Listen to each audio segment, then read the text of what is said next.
marketing for independent businesses. Today we're going to look at, today our topic is beer is not the answer, but what's the question? It's prompted by a story about a beer company releasing its recipes so that anyone can have a go at making them.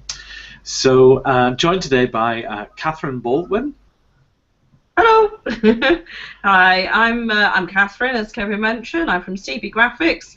I've been dealing for over 25 years in design and print. My background is print, but I'll take any project through from design to finish. So I deal locally in Watford, and this sounds like a really interesting topic, giving something to customers, but why? That's the question we're going to be discussing. Okay, thanks, Catherine. And I'm also joined by Jonathan Darby.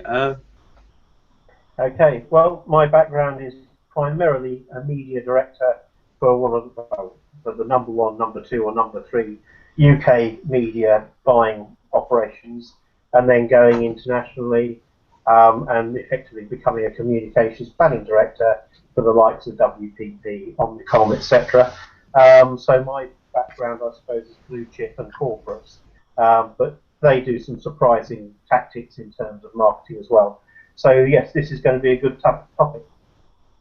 Okay, so a lot of businesses, they have what they call their secret, what people call their secret sauce, proprietary knowledge, and in this day when even the government can't keep things secret, when people are tipping off things like WikiLeaks and so on and so on, it's actually very hard to keep things confidential. You have to go to a great deal of trouble. So a lot of people in business think, well, the best thing to do is give this stuff away. But Jonathan, where do you think, when you're giving stuff away, where do you think the value lies in the giveaway and what you keep? Well, largely depends on what you are giving away.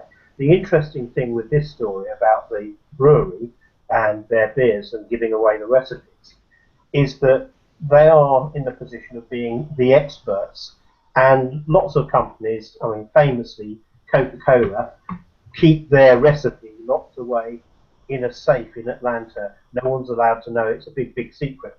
The fact that it's had to be reformulated over time because there was a lot of stuff in it that probably wouldn't be allowed to be sold nowadays is another matter. And it's not beyond the wit of anyone who's your competitor to take the product away and have it analysed by the chemists and the scientists, and even take it away and have it analysed by the Camden Taste Panel, who will sit down and literally take it piece by piece and tell you exactly, it is 98% sugar. But they will go through all of these things, and you will be able to create an exact flavour copy for the product in that kind of marketplace. So the secret, in a sense, is a bit of a myth. But the joy of this is, here are a bunch of experts who've turned round to their customer base and said, try and reproduce this. As an artisan company, here are all the bits that you need to know to go away. And one of the things about it is, for all the ones who try, some of them will get close, but in a sense it will probably increase their reputation and their admiration as customers for the skill of the master brewers. So it was a great little idea. It's actually not that little idea, it was a great big idea, and it's one that takes a company that's, if you like, a microbrewery in comparison with the Saab Millers of this world and the Heinekens, etc., and actually puts them in a very strong footing because, if you like, they take the high ground as being the expert brewer.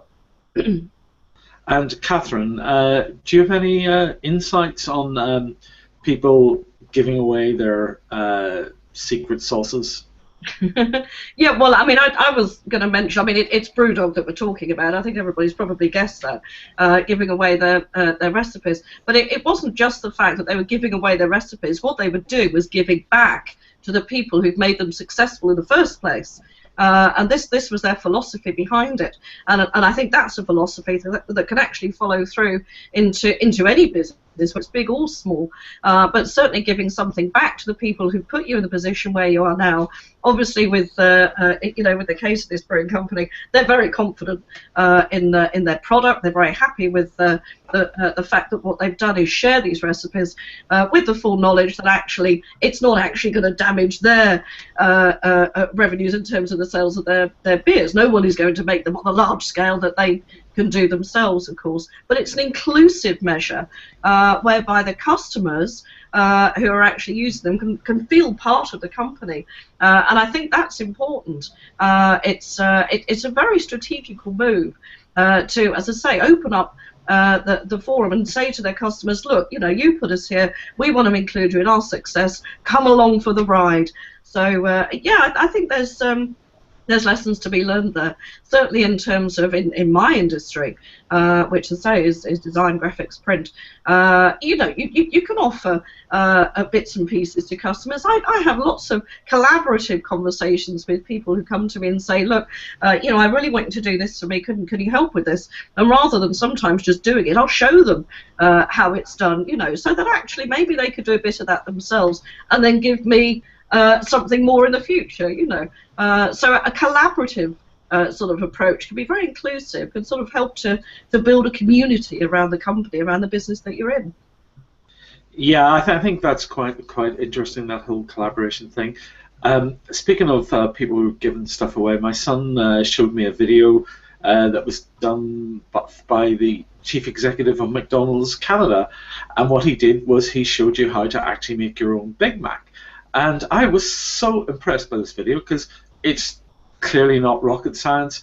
But the thing that impressed me was, gosh, all that effort for a Big Mac when I can just go to a store and get one. And, to me, that was, the perfect example of the giveaway, because he was showing you in a lovely kitchen exactly how easy it is to make a Big Mac. But also, it's kind of like, oh, do I really want to go to all the trouble of chopping these onions, dicing them? When done well, these things, add to the brand value. Say, actually, you know what? Anyone can make a Big Mac. But the handy thing is, it's the fact that you just get one when you're on the road, and you don't have to wait 3 days while someone brings you the spring onions or whatever. Anyway, I mean, you could even be a little bit cynical about it and say, well, look, okay, so I've had a go at making it. It was a bit rubbish. Let's go and buy the real thing, just in the form of advertising. And I think the guys at Brewdog are thinking exactly the same thing. There's the recipe. You guys follow it. Oh, you know what? You guys weren't able to make it as good as we do. That surely must make you think, gosh, those guys at Brewdog, they're really, really good. Jonathan, you any thoughts on people trying to make their own following these recipes? Well, I've got no problem with it. I mean, I think it's a great strategy. I actually think it probably also derives a bit from things like the history of Linux and, if you like, open source. And when I was working with Cam, the whole area of copy left rather than copyright. So you've got these situations where people can contribute to building things of their own.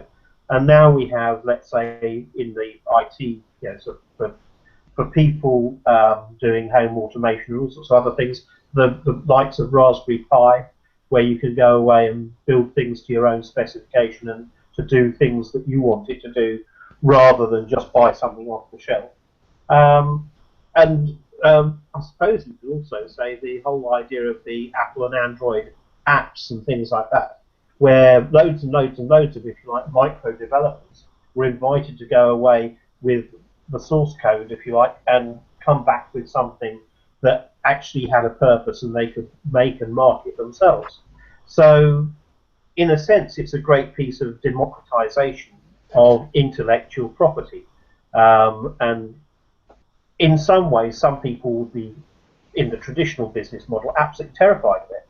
But on the other hand, if you sort of actually look around the world that we live and operate in now, largely because of the internet and IT, it is a sort of open source world. There is stuff that you can go away, borrow, use, learn about, implement for your own purposes, create something slightly unique, and then go back. the great thing, as we said about the BrewDog example, is it does reinforce their position as being the experts in the business for coming up with the recipes. But you could do very much the same thing if you were the cake shop or the restaurant, or sort of any number of high street businesses could actually sort of things where there's a degree of artisanship, there's a degree of skill in making the product, and you can impart parts of that. You can then have like cookery lessons in the restaurant for those people who want to learn how to make cookies the way that you make the cookies. You can have a book, you can do videos, you can do all sorts of bits and pieces. You can have like a way, sort of the Great British Bake Off and things like that. So it sort of fits in with a lot of what is culturally in the media nowadays. And that's part of the reason why I love it. But I think deep down, it reinforces all the things that the customers who go to BrewDog like about BrewDog. And the whole thing about it's a crafted beer rather than just something that's come out of a big brewer's factory. Whether or not that's true, but it sort of goes back to that. It's a real recipe, or a real 120 recipes in their case. And all of these things reinforce how good they are at what they do. And we're living effectively in a marketplace where largely the beer brewing industry has sort of started to turn around 180 degrees, and we're going from having the big four to the big two and hundreds of microbreweries, all of whom, well, a lot of whom, seem to be thriving. So it's in many ways a good thing and a good lesson for other marketplaces. Okay, thanks, Jonathan, for that. Catherine, what do you think some of the people that you work with could do to sort of share their know-how? Some of your clients, what sort of things do you think they could be doing? Very good question.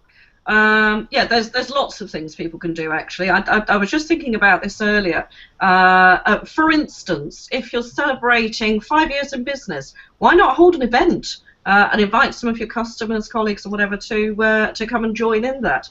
Sorry, Catherine, and would you say at that point paper invitations were an important part of the delivery of that? Paper or digital, whatever's easiest. Depends how you actually deal with your customers. Most of mine would be happy to receive an email, but yeah. But yeah, there's lots of different things you can do. I was going to move on from where we've mentioned about recipes and things like that. You can actually have something on your website whereby you release something new and exclusive each week, whether it's a recipe or a tip or a piece of information or a voucher for something or other. And if you actually release that on keep checking back here, don't miss out on this deal, then you keep people coming back to your website, and whilst they're looking at those offers, those freebies, they're also actually seeing what else that you do. And obviously you're updating that all the time with new bits and pieces. But yeah, there's things like that you can do. And including a customer in that sort of that way of thinking means that they feel more a part and more valued as a customer, so they'll want to engage with you on that sort of level. The other thing you can do actually is if you've got customers who are doing something new, perhaps need a bit of promotion for something that they're doing, don't hesitate to promote them. Then they'll do the same for you as well. So it's some of that reciprocal stuff that's going on that can really help to build long-lasting relationships with customers that keep coming back. So it's the value, it's adding that value in, and we've spoken about this before, haven't we? Just adding a little bit more value to that relationship with customers creates a really good loyalty base, I think. Thanks, Catherine. I think I'd just like to say at this point, you're watching the Marketing Gem weekly show brought to you by Link for Growth, where we champion marketing for independent businesses. So I think if we look now to just sort of wrap up the discussion, Jonathan, what do you think the main takeaways are? I think, well, the first thing is know about your customers and know what turns them on and know what you have that sort of that can demonstrate where your business adds value, and put that, if you like, empowerment into your customers' hands, so that they sort of do it, they take it away, they go, wow, yeah, now I know why I'm paying for them to do this job rather than me doing it myself. It's a bit like the difference between building your own kitchen and paying someone to come in and fit one, and the one that's been paid for and you've gone in and fitted, and you've got a good craftsman to do it. Everything fits, everything slides perfectly, all the joints are sealed, all the appliances work as they're supposed to, and then you go into the DIY version, and all the doors are slightly to one angle, they stick when they are pulled open. And yes, you save yourself some money by doing it yourself, but actually, at the end of the day, the the proper builder, craftsman, installer adds value, not just in doing the job quicker, but also providing a seamless, almost perfect output. And that sort of says to the customer, this is where the value is added from my point of view. Okay, thanks, Jonathan. Catherine, just sort of wrap up from you on this. Yeah. No, I think you're right, Jonathan. I mean, this, giving a little and all the rest of it doesn't ever detract from the skills that you have yourself. And I think you're right. People do appreciate those skills more when they've had a go at what you're doing and think, well, actually, it's probably not that easy after all. Let's go back to the expert. I think that's a really valid point. But I would wrap up with saying, don't be afraid to share. Don't be too vain to share. Sharing a bit of knowledge, sharing a bit of expertise, sharing a little gift to customers can go a long way. And don't expect anything back, but the chances are you will get something back. It's a reciprocal relationship with customers, and it has to evolve over time. So sharing is good. Okay, thanks. So as we look to just sort of wrap up then, Jonathan, do you have a tip or something that you want to draw to the attention of the audience? Yes, I mean, I'll go back to Catherine's point about putting something on your website. One of the key problems with getting traffic back to your website is that a lot of websites effectively are like a catalogue or a directory of what you do, and they just don't change. But if you've got something like a short video clip of how to decorate or how to paint or how to make a cake or how to brew a beer, and you give little examples of that, it costs you very little.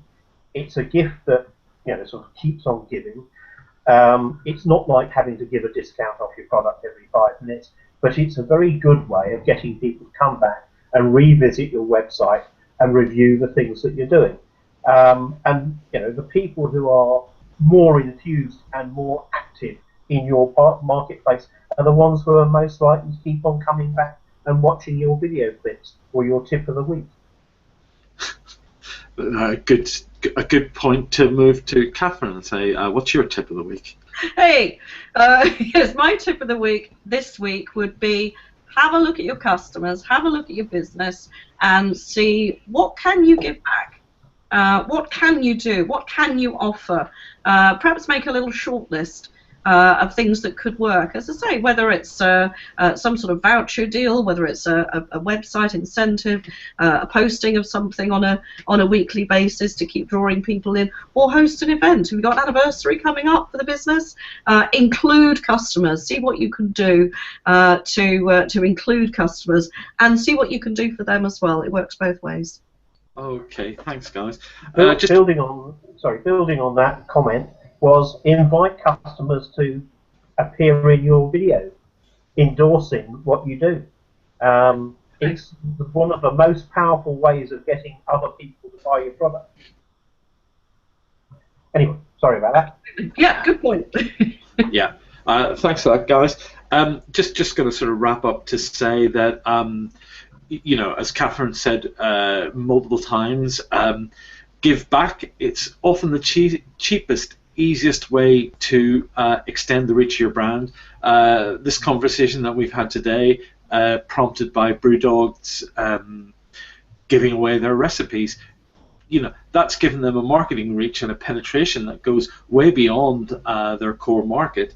Jonathan was talking about the importance of knowing the customer and make sure that the customer knows what they're paying for. That's often quite important because many times in business people are caught up with things to do with around the product, but they're not really understanding exactly what they're paying for. A classic example, as Jonathan was talking about, was the craftsman working in a kitchen where with a wordless understanding he gets it right, as opposed to you doing it yourself and nothing quite fits, or you're working with let's say a junior craftsperson and he keeps coming back to you for 27 degrees of clarification.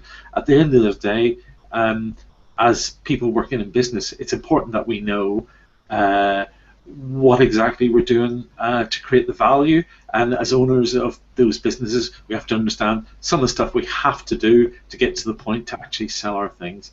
So with that, I'd like to thank everyone for watching, and hopefully next week we'll have Diane back in the chair where she rightfully belongs. Thanks everyone. Thanks, Kevin. See you all soon. Yeah, please give us some feedback. Hopefully you've learned something useful today. Thanks guys.